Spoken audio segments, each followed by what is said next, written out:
وہ میں آپ کے سامنے رکھنا چاہوں گا. پہلی ڈیولپمنٹ ہوئی ہے نیوزی لینڈ میں.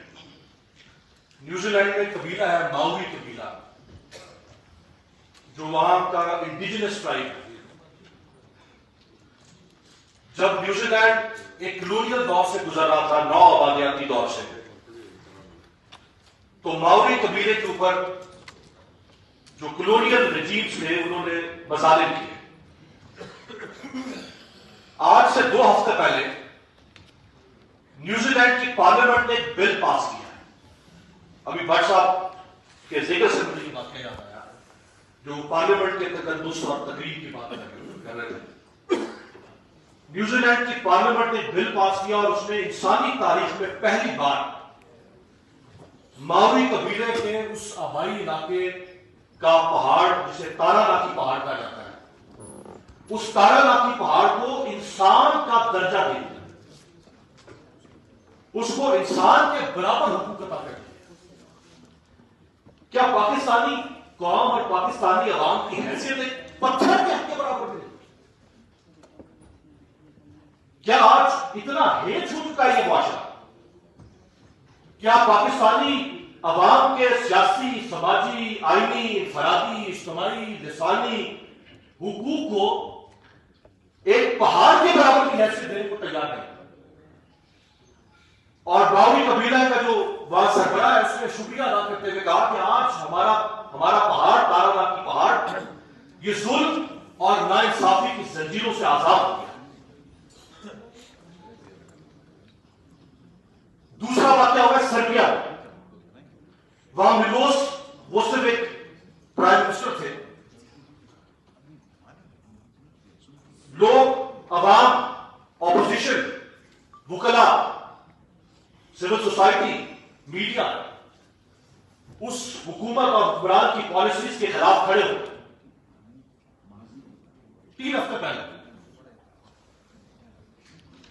جرأت نہیں ہو سکتی ملوس ووسیویک کو. یہ یورپ کا بہت, ویسٹرن یورپ کا بہت مثالی ملک نہیں ہے. یہ ویسٹرن یورپ کا ویسا ملک ہے جیسے ایشیا کا پاکستان, کہ وہ دفعہ 144 لگائے, وہ گولی چلائے, وہ وہاں کے میڈیا یا وہاں کے سوشل میڈیا کی زبان بند کرنے کے لیے وہاں پیکا جیسا ڈریکونین دور آئے. وہ اتنا بادشاہ وزیر اعظم تھا, اس کو ریزائن کر دیا. اور تیسرا واقعہ ہوا ہے رومانیہ, جہاں کلاس یوہانس رومانیہ کا صدر, تیسری بار وہ صدر بنا. 2019 میں دوسری بار, 2024 میں تیسری بار. اس کے الیکشن پر ایسے ہی بڑی الزامات لگے جو 8 فروری 2024 کو پاکستانی الیکشن پر لگے. دھانتی کر کے آیا, غیر ملکی مداخلت کے ذریعے سے آیا, پیسے خرچ کر کے آیا, جو بھی الزامات ہوتے. وہاں 2 مراحل ہوتے ہیں الیکشن کے. پہلے مرحلے میں وہ جیت گیا, دوسرا مرحلہ ہونا تھا. معاملہ وہاں کے جسٹس امین الدین کے پاس چلا گیا, آئین بینچ کے پاس. یہ سارا کچھ کسی دنیا میں کنٹمپریری ٹائمز میں ہو رہا ہے. ہم کہاں کھڑے ہیں اور ہمارے ساتھ باقی دنیا کس فکر اور حکمت کے سفر کو آگے بڑھا رہی ہے. وہاں کے آئینی بینچ نے رومانیہ کے پریزیڈنشل الیکشن کو نل اینڈ وائڈ قرار دے دیا.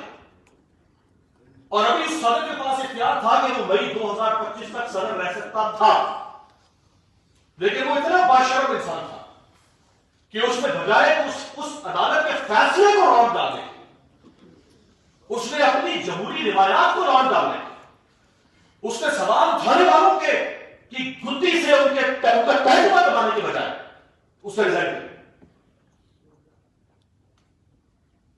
تھامس جیفرسن جو امریکہ کے فاؤنڈنگ فادرز میں سے تھا, بانیان میں سے تیسرا صدر بنا امریکہ, اس نے ایک بڑا تاریخی جملہ بولا. وہ کہتا ہے کہ جب کسی ریاست میں عوام حکومت سے ڈرتے ہو, عوام حکومت سے خوف زدہ ہو, تو پھر آپ سمجھ جائیں کہ وہاں ظلم, جبر اور فسادیت کا نظام ہے. لیکن اگر حکومت عوام سے ڈرنا شروع کرنے سے مطلب وہاں آزادیاں حاصل ہیں. اور یہ آزادیاں کسی کا پیٹنٹ رائٹ نہیں ہے. یہ کوئی تحریک انصاف یا پی ایم ایل این یا کسی کا پیٹنٹ رائٹ نہیں ہے. یہ آزادیاں انسانی جد و جہد کے ذریعے سے، انسانی ارتقائی سفر کے ذریعے سے حاصل ہوئی.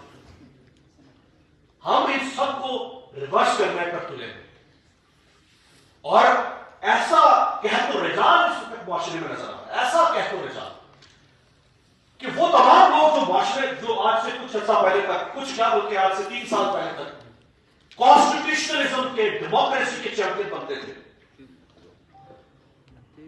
خود کو اینٹی اسٹیبلشمنٹ کروانے کا فخر محسوس کرتے تھے، آج وہ لوگ سب سے بڑے اس ہائیبرڈ سسٹم کے ٹاؤن ہو چکے ہیں، سب سے بڑے. اور وہ کسی قسم کی جد و جہد کی اجازت دینے سے گریزا ہے.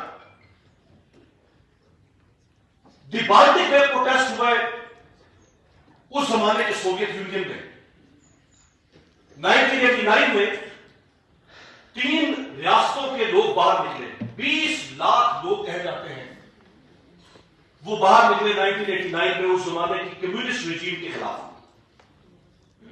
6 کلومیٹر طویل انہوں نے انسانی زنجیر بنائی، پرامن احتجاج.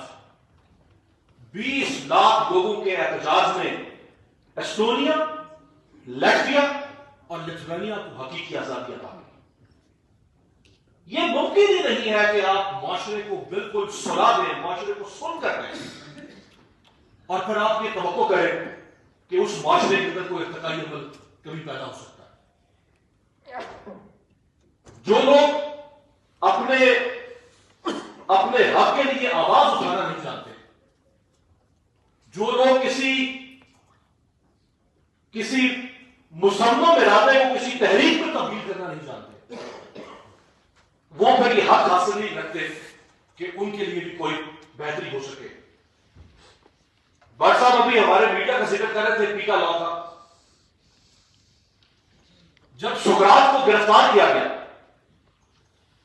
تو اس کے اوپر جو فرد جرم عائد کی گئی، جو چارج شیٹ فریم کی گئی، اس میں جو پہلا الزام اس پر عائد کیا گیا وہ یہ تھا کہ ہی از corrupting the youth of Athens. یہ ایتھنز کے نوجوانوں کے ذہن میں سوال پیدا کرتا ہے، یہ ایتھنز کے نوجوانوں کے ذہن میں جرأت اظہار پیدا کرتا ہے، جرأت انکار پیدا کرتا ہے، جرأت تنقید پیدا کرتا ہے. اس کی یہ جو